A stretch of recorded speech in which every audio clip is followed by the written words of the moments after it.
You're listening to the Fairways People podcast, where we share inspiring stories, meaningful conversations, and the voices behind our charity.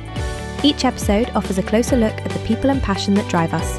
Hosted by Fairways Managing Director, Gareth Webb. Hello everyone, so welcome to another Fairways People podcast. I'm Gareth Webb, the Managing Director of Fairways. And for our podcast today, we have the one and only Rob Jesson, our Finance Director for the whole charity. Welcome, Rob. Thanks, great to be here. How are you doing? I'm really good, thanks. Good. Feels like you've been here before. I'm losing my voice. I don't know if it was shouting at the Portsmouth Southampton game at the weekend, the TV, but did you watch it? I did watch it, yeah. I only live sort of 10 minutes away from the stadium, so if I open my windows, I can hear the noise from outside. Yeah. I think Portsmouth should have won, do you think? I think a draw was probably a fair result. Okay, all right. No more said. So welcome, Rob. Thanks for coming on. So I'll give a little bit of background into Rob, our Finance Director. So you've been with Fairways for around, I want to say, 4 years? That's right, yeah. Okay, and you joined as a Finance Director for the charity, and you currently oversee all areas of finance and business growth. So, as we know, the financial stability of the charity is key, it's number one, it's priority, and you sit on the operations board, the executive committee, and you also attend trustee meetings as well. Yeah. You're a trained accountant, and you currently oversee a team of 8 in your department. And prior to this, Rob, you've had a real successful career in finance. You've worked in a number of different sectors of private, public, charity. You've worked overseas. You've worked for insurance company, gas companies, local authorities, the Royal Navy, and you've been really sort of successful over the last 30 years. Is that right? That's right. Cool. Okay, so let's go straight in, Rob. Let's talk a little bit about your childhood and where you grew up. Okay, so I was born in Liverpool. Hence why I'm a Everton supporter, not a Saints supporter. I was fortunate enough to be growing up on Merseyside in the 80s when Everton were actually quite successful and winning some trophies. So hopefully the good times are coming back. But yeah, born in Liverpool. My dad was a sort of born and bred Scouser. He was a son of a docker. There was 10 of them, 10 kids, brothers and sisters, and they grew up in Toxteth. And so he had quite a tough, challenging upbringing himself, and I think he found throughout his life really, he had quite a hard life. He joined the army when he was in his late teens at the start of the Second World War. He fought in the war. At the end of the war, he came back. He left the army, struggled to settle down civilian life, a number of jobs, went back into the army, and in fact, on my birth certificate, it's got father's occupation as a sugar boiler.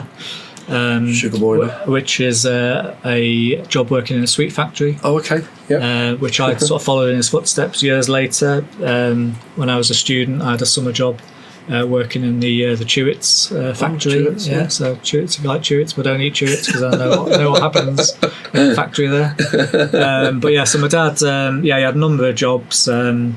And he met my mum when he was sort of in his late 40s, and by that time he'd had a couple of failed marriages, a couple of other relationships that had sort of broken down, and so I've got quite a few half brothers and sisters, some of whom I only met for the first time at my dad's funeral. My dad died when I was 18, and some of which I've only sort of met sort of subsequently after my dad died, that I've sort of recently found out about. I wouldn't be surprised if I still find out about a few more. But by the time he met my mum, when he was in his late 40s, he was working as a hotel porter. My mum was a hotel receptionist at a hotel in Liverpool. And they were obviously both ready to sort of settle down then.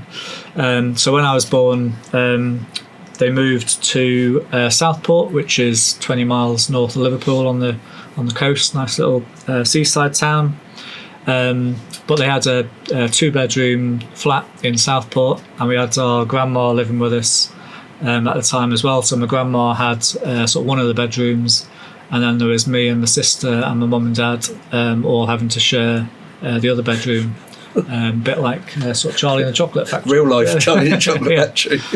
So that's where we lived until I was 7, and then we got to the top of the waiting list for a council house, And so we then, when I was 7, we moved to this new council estate that had been built in Southport, and we had sort of a house for the first time.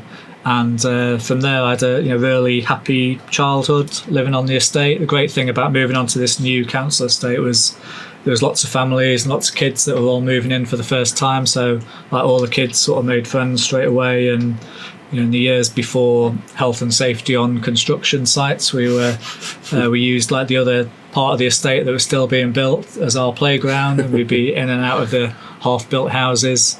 But yeah, we'd spend our childhood, on our bikes around the estate playing football, and had a happy childhood with a sort of loving family.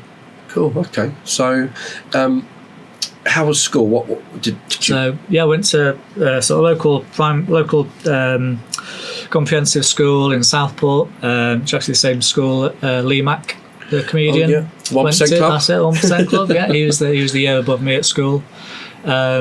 But yeah, I enjoyed going to school. I tended to find most of the subjects came to me quite naturally. But at school, the career that I wanted to do at the time was I wanted to be a chef. Oh, okay. I always sort of enjoyed cooking, and so when I was 14, I entered the Junior Cook of the Year competition, which is the same as sort of Junior MasterChef these days. And I got through to the Merseyside and North Wales regional final. What dish did you do, Rob? So it was the main dish was so I had to do a 3-course meal. The main dish was I think it was cod wrapped with shrimps in a white sauce. Ooh. Very nice. But I have to say that the competition was a complete disaster. Oh, was it? Okay. What is that? So I'd practiced the dish so many times at home. I was feeling quite confident going into it. But the thing I had to do right at the start of making my dish was I needed to boil some water first to cook some pasta. And at the time at home we had a gas hob and one of those whistling kettles that you put on the hob. I remember, yeah. But we got to where the competition was, the Adelphi Hotel, this posh hotel in Liverpool, and the cooking stations that they had there was they had electric hobs and an electric kettle. But I just went straight into autopilot, plugged in the kettle, put it on the hob, switched on the electric hob, and then proceeded to weld the two of them together. So within the first 10 minutes of the competition, there was all this commotion around my cooking station as there was cooking smell of burning. Yeah, completely ruined the hob. Smoke coming up. But I don't know if you. So I had a panel of celebrity judges, and I don't know. Might be before your time, Gareth. There was a guy called Gordon Burns who used to present a programme called The Krypton Factor, which was a sort of a quiz challenge show on TV. And he came up to me and he said, "Oh, don't worry, son, I would have done exactly the same thing." Which was obviously a complete lie, but it sort of made me feel a little bit better. But after that, I didn't let that put me off, and I got a part-time job in a hotel kitchen in Southport, working a couple of evenings a week. Sort of helping to make starters and doing the washing up and being a bit of a general dog's body to get some experience of working in a kitchen. And but that experience put me off the idea of being a chef for life. Just the stress of working in a hot kitchen with someone shouting orders at you constantly and having to make sure that every single dish was absolutely perfect and going out on time. I realised that being a chef wasn't going to be the career for me. Okay, yeah, it's quite a tough industry, isn't it? Yeah. Okay, so finished school. Did you go to college, or what was the next steps? Yeah, so I, having realised that I wasn't going to be a chef, I started to think about what else I could do, and I knew I was sort of quite good at maths, and numbers seemed to be sort of the thing that I was quite good at. So I thought, well, go and work in a bank. That seems to be the natural thing to do if you're good with numbers and money and finances. So I knew that you needed 2 A-levels to go and work in a bank. So I went to sixth form college, and I did 2 A-levels in maths and economics. And then it was only when I was at sixth form college and I got chatting to other people at college and found out that actually they weren't planning on going to work after sixth form. They were thinking about going to university.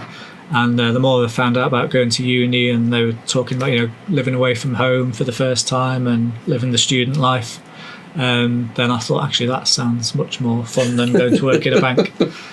So I went to Birmingham Polytechnic, and because I'd only done 2 A levels, then it was more challenging to get onto a degree course. So I did a HND in business and finance first, and then at the end of that, I transferred from there into the second year of a degree in economics, and so graduated with a BA honours degree in economics. Okay, cool. Okay, so what made you choose Birmingham?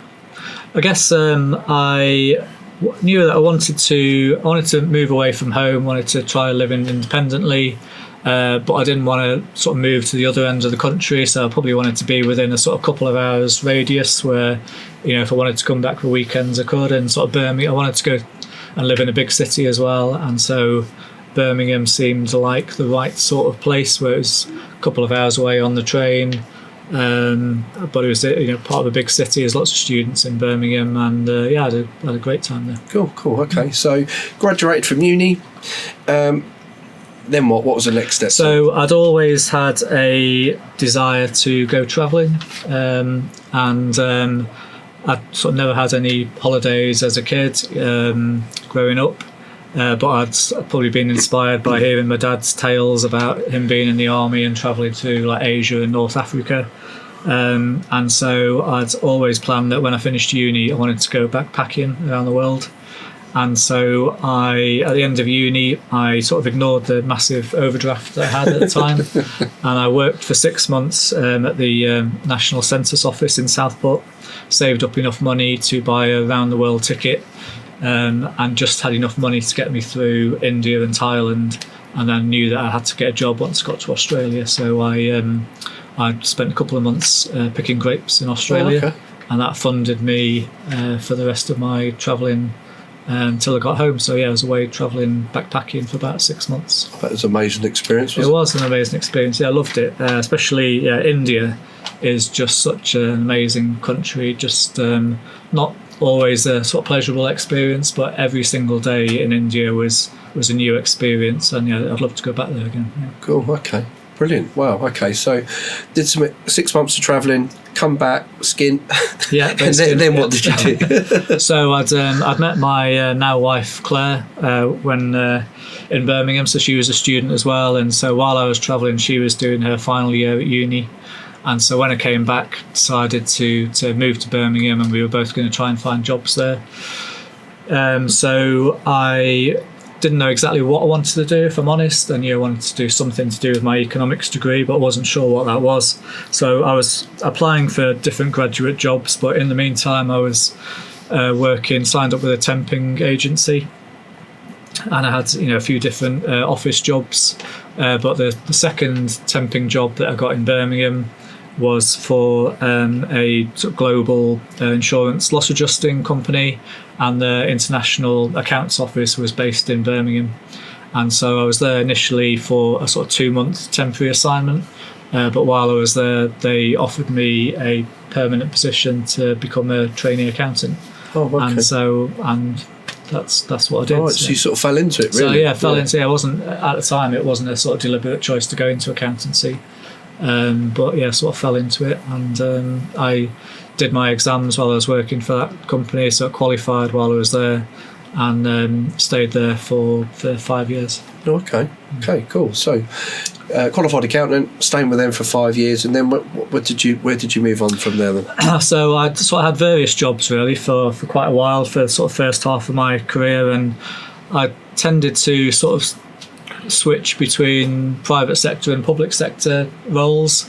So what I'd find that I'd become sort of disillusioned with the private sector, because I was thinking it doesn't really feel like I'm serving any useful purpose here other than trying to make the shareholders rich, which didn't really get any motivation out of that. So then I'd go and work in the public sector, and I had jobs in working for a university and for civil service, but then I'd find I'd get disillusioned there because just things seemed really inefficient and slow, and it was really difficult to get any decisions made. So then I'd go back to the private sector, and it became a bit of a vicious circle really. And so I was sort of switching between the two, and then I guess the sort of change in my career came when Claire became pregnant with our eldest, Tom, and then we had a decision to make while we were in Birmingham that we thought we could do with some grandparents being closer by. So it was either moving back up north, closer to my mum in Southport, or moving down south to where Claire's from, where her parents are in Hampshire. And coincidentally, the company I was working for at the time, they had an opportunity for me to relocate to a vacant accountant's position at the Chandler's Ford office. So we decided to relocate to Southampton. They say that the most stressful things you can do in life is moving house, starting a new job, and having a child. I did all those three things within a month, which was pretty stressful. But so we settled down in Southampton, and then I subsequently moved jobs again, worked for Southampton City Council, but I was there for about 5 years, and then again got itchy feet looking for a new challenge, trying to see what other opportunities were out there, and I came across this vacancy at the time for it was a financial planning manager on the island of St Helena. Oh, okay. And I remember going back to Claire in the evening saying, I've seen this job, it's on the island of St Helena.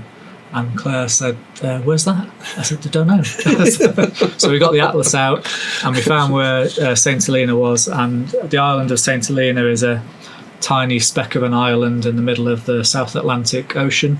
It's one of the remotest islands in the world, and it's pretty much exactly halfway between Africa and South America. Oh, wow. And it's about a third of the size of the Isle of Wight. It's got a population of 4,000. And the thing that St Helena's most famous for is that in the early 1800s, when the British captured Napoleon, they exiled him to the island of St Helena because they felt that was the safest place they could keep him without the French being able to recapture him, just because it was like so remote. So Napoleon was kept prisoner there, and he ended up dying on the island. Bit of fact there. Bit of history for the podcast, yeah. The rest is history. I was there for 2 years, and just the experience of getting to the island itself was pretty extreme because so there was no airport on the island at the time, and so part of my job was around looking at the infrastructure around the development of the first airport on the island. So to get to the island, then we had to fly to Cape Town, South Africa, and then pick up the ship, which then took 7 days to sail across to the island. Wow, okay. And I remember still that first time of when the ship drops you off on the island, and then you see the ship turn around and disappear off, and you realise, well, if I don't like it, there's no way I'm getting off here again. So I was there for 2 years, and it was like a really interesting job working for the government of St Helena. So part of it was around the development of the airport, but I also had other sort of interesting roles. I had to set the electricity prices for the island. I bet he was popular. Oh yeah, it wasn't the most popular job. I had to set the fuel prices for the island, so every 3 months you'd have a tanker arrive, and I'd have to calculate how much that would be for the population to buy a litre of fuel. I'd have to go on the radio to explain why the price of petrol was going up. But the experience of living on there with the family, my kids at the time, we left to go there, the kids were 2 and 5. And so we just had the most amazing experience of, like, we'd spend the weekends swimming in the sea, going snorkeling, dolphin watching trips. It was just a great opportunity, and the kids had so much freedom to play out and to, building rope ladders and tree houses, and it was sounds amazing. It was a real great experience for 2 years. That must be a real culture shock. It was a real not just moving to another city, emigrating across. Yeah. And we wanted to make a real point while we were on the island of, we just didn't want to be seen as some expats going out there and just mixing with other expats, and we really made a point of becoming friends with the local population out there. And we've got some St Helenian friends who've subsequently been over to visit us, and that we've kept in touch with. And what's their dish that cuisine? They've got a few. So there's one called plo, Okay. Which is like a sort of chicken and rice type dish. You like that, guys? So, you have to like chicken and rice, yeah. And fish cakes as well is another big thing. Oh, cool. That they do. Wow, okay. So you were there for around 2 years? So it was a fixed term 2-year contract. And then come back to sunny Southampton? At the end of that, came back to Southampton, and then I had a decision to make about what to do next in my career, because I'd obviously left my previous job, so came back out of work looking to see what to do next. And I did think then about having a complete change of career as such, so I thought either I considered the option of becoming self-employed as an accountant, and I was in some discussions with a sort of franchise company about that, but I'd always fancied the idea of becoming a primary school teacher. Cool. Which would have meant going back to college to do a PGCE, and so I was attending some events, like considering applying for that. But while I was considering those options, I saw a vacancy for a finance director role working for a charity in Portsmouth called the Royal Naval Benevolent Trust. And I'd always discounted charity jobs in the past because they always tended to want someone who had previous charity experience, which I didn't have. But this particular job was actively seeking someone who had experience outside of the sort of wider charity sector, and so I was successful and worked for the Royal Naval Benevolent Trust, who they help people who've served in the Royal Navy and veterans and their widows with financial assistance, and they run elderly care homes and charitable housing. And so I was there for 10 years. 10 years, okay. Well, so they could have been sort of met a crossroads. You could have been a primary school teacher. I could have been a primary school teacher, sometimes. You wish you was, yeah. Well, yeah, maybe. Yeah. Okay, cool. So how did Fairways come about then? So I'd been at the Royal Naval Charity for coming up to 10 years, and I think probably for the sort of last 2 years I was there, I was sort of looking for another job, feeling like I've done as much as I can here. I fancied a new challenge, and I'd volunteered for about the last 10 years leading up to that as a school governor in my local primary school where my kids went to.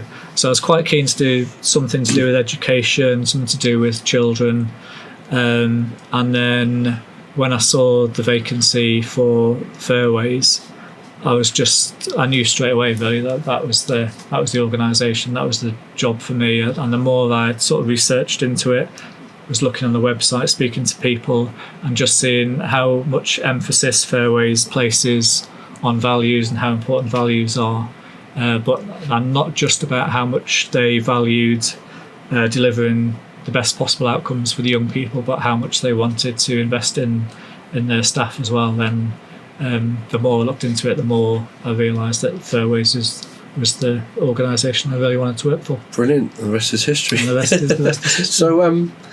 So how did you find that then? Because when you reflect back, you joined at a very challenging time at the back end of COVID. Yeah. And businesses were in real dire straits, and it was chaotic. And so how did you find that joining Fairways? And did you find it challenging? And yes. Yep. I don't need to think about that. No, I mean, if I think back to, I've worked in finance for sort of 30 years now, and I would say that first couple of years of Fairways was possibly the most sort of challenging of any part of my career, really, just because of the situation which we sort of found ourselves in at the time, and having to navigate our way through the sort of cash flow issues and thinking about how we turn the corner and make Fairways more financially sustainable for the future, and wanting to protect as many jobs as we could and still deliver the best outcomes for the young people. That it was really challenging, but I think we should all the whole workforce should be very proud of how we've all come through that. Definitely, and I agree. It's probably one of the biggest challenges in my career as well, going through COVID and managing the operations, and then coming out of that and the recovery of that. Definitely. Okay, so talk to me a little bit about your role now as a finance director. What do you do, Rob? I guess ultimately my job as the finance director is to try and ensure that every pound that Fairways spends is spent wisely and is spent in line with our strategic objectives, which at the end of the day comes down to trying to ensure we deliver the best possible outcomes for the children and the young people that we support. On a practical level, that sort of means planning and managing the budget to make sure that our plans are affordable and that our budgets are aligned with our strategy. It's about making sure that the charity is financially sustainable for the long term, and that feeds into us making sure that we've got an adequate level of reserves to protect us for the future. It's about making sure that we comply with all our legal and regulatory obligations. My role, a lot of it is about being an advisor to the board on all things financial, so that when we're considering any new projects and proposals, to consider how we're going to fund those and making sure that they're affordable. It's about managing financial risks, both internally, making sure that we've got all the right checks and balances in place to minimise those risks, but also assessing what the risks are externally, out in the wider economy, for like with inflation and interest rates and any sort of changes in government policy, how that might impact us.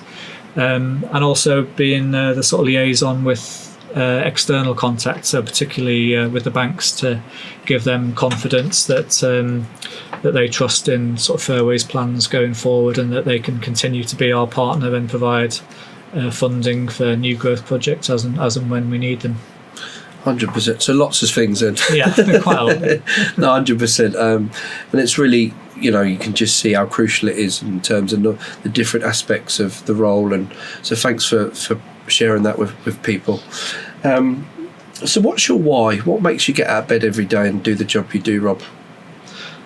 I think I feel sort of really passionate about wanting to ensure that every child and young person has the same opportunities to fulfil their potential in life.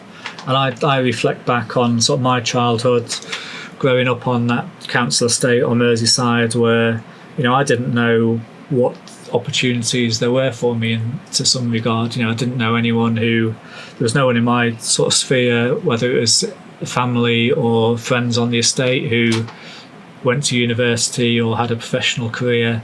I just didn't really see that as an option. And I really believe passionately in the concept of social mobility, that it doesn't really matter what background you've come from. Everyone should have the same opportunity to succeed in life.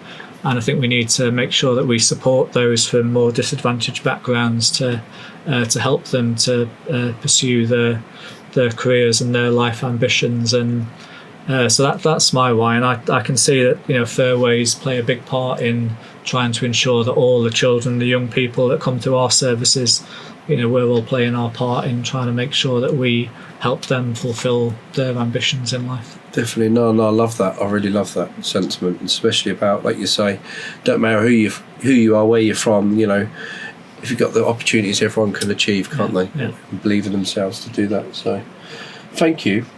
And we also talk a lot about Fairways, about our values and playing your part. So I keep saying this on the podcast, but if you were a stick of rock, and I was to break you in half,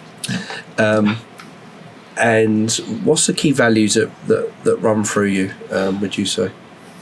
I think for me the two main ones probably are integrity and trustworthiness, which I think are two sort of quite probably important concepts for a finance director of a charity, being responsible for sort of managing the money. But I've got quite a strong sort of moral compass and a sense of what's right and wrong, and I think integrity is all about sticking to your moral principles regardless of what situation you're in, and for other people to observe that in you as well, and to see that you stick to your sort of morals and your principles. Definitely, yeah, no, and I witness that with you all the time, especially when you talk about your moral compass. You always bring that to decision making, and you always think about people and your values and how that impacts on everyone. So, well, thank you for sharing that. So, last question, Rob. So on my podcast, I ask a generic question to most people. So here it goes. So with the complexities and the chaos of everyday life, we know it can impact on our mental health and well-being. So my question to you is, what do you do for your own mental health and well-being, or what do you recommend? Okay, so for me, I guess the main one is running. So I do quite a lot of running. I'm a member of my local running club. Shout out to the Jesson Spitfires running club in Southampton. And so I tend to run a couple of times a week, not as often as I used to. I've got some dodgy knees now at my age. But yeah, I enjoy running. I take part in quite a lot of different events. So in fact, I've set myself a challenge this year to take part in a new running event every month of the year. So I've got one coming up this weekend actually. So on Saturday I'm doing a 10-mile trail race in Alresford, which, as you might know, Gareth, Alresford is home to a famous festival every year. What festival is that? It's the Watercress Festival. I've never been. Is it good? You should go. It's a highlight of the calendar. Right. I'll let people know about that. So I do a lot of running, and I just find being out in nature, just running just sort of clears your head. Find it a real good sort of de-stressor, particularly at the end of the day. So that's sort of my main outlet for stress. But also just find if I'm working from home, I tend to be quite strict on myself to make sure that I go for a walk at lunchtime. And I just find sort of getting out in the fresh air for half an hour for a walk around at lunchtime. I listen to podcasts. So I started listening to the Fairways one, obviously. How'd you find them? Yeah. Great host. I just find listening to something else to get away from thinking about work for that sort of half an hour just sort of resets you for the afternoon. So I enjoy just being out in nature. But the other thing for me as well is music. So I go to a lot of live music events. Cool. Mostly sort of sad old aging indie bands from the late 80s and 90s, but I try and go to some sort of new music acts as well. And I also I still buy vinyl records, and so I find just sort of putting on a record can be quite calming while I'm working from home. Obviously, depends what it is. So you can't be listening to sort of hardcore German techno while you're trying to review the accounts. That might help. Yeah. But listening to something more sort of folky and acoustic, I find quite relaxing as well. So those are the main things. Brilliant. And I've got to ask, I know it was a long time ago, but do you do any cooking still? Are you still a little chef in there, or do you not? Not as much as Claire would like me to. But I do. And I do still enjoy cooking. Yeah. Cool. Yeah. Okay. So for your well-being, a bit of running, music events, listen to music, and getting out in the fresh air. I like that. Yeah. Cool. Yeah. Okay, Rob. Well, thank you so much for today. It's been lovely to hear about your life down in Southport, or up in Southport, should I say, and your journey so far. So thank you for sharing that with me today. Thank you, Gareth. Okay, and thank you everyone. Goodbye.